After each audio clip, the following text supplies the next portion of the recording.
Salut à tous les passionnés de MMA, bienvenue sur la chaîne LNG21, les nouveaux gladiateurs du 21e siècle. Alors aujourd'hui je vais vous parler du combat entre Kamaru Usman et Khamzat Chimaev. Et pour moi il n'y a pas de secret, je veux dire Khamzat va le battre. Pour trois raisons.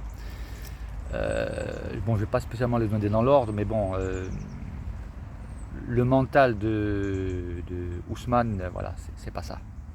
Depuis qu'il a perdu à 2 reprises contre Leon Edwards, et dont une par KO. Voilà, quelque chose qui s'est éteint chez lui. En plus, c'est pas la même catégorie. Il y a une différence de poids qui va être énorme, mais c'est pas le plus marquant. Il y a aussi l'âge, il a 36 ans, Kamaru, voilà, je pense qu'il n'est plus à son prime. Et en face de lui, on a un prédateur conquérant. On a un combattant qui est hyper confiant dans ses capacités et il a des raisons de l'être. Hein. Quand on voit son parcours, voilà, il terrasse tous ses adversaires, hein, excepté avec Gilbert Burns où il a un peu bataillé, mais il a quand même gagné, quoi. Voilà, donc je pense que Costa, ça aurait été plus compliqué. Mais là, contre Kamaru Usman, je pense voilà, c'est. Maintenant, tout est possible en MMA. Il faudrait vraiment un miracle. Je ne sais pas qu'est-ce qui peut se passer chez quel Kamaru Usman on va avoir, mais voilà, ça c'est mon analyse. Je peux me tromper, mais pour moi, Khamzat va gagner haut la main, quoi. En plus de ça, il me semble avoir compris que celui qui remporte la victoire pourra combattre pour la ceinture.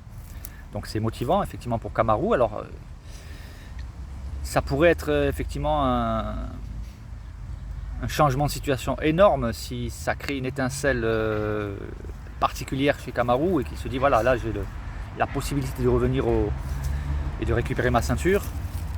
Mais d'un autre côté, Khamzat, lui qui veut la ceinture depuis déjà pas mal de temps, il se dit il va tout faire pour rouler le plus rapidement possible, je pense, sur Kamaru.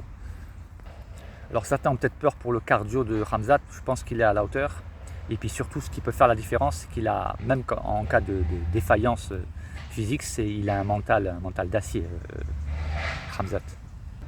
Donc voilà, c'est mon pronostic. Je vois Khamzat remporter. Alors,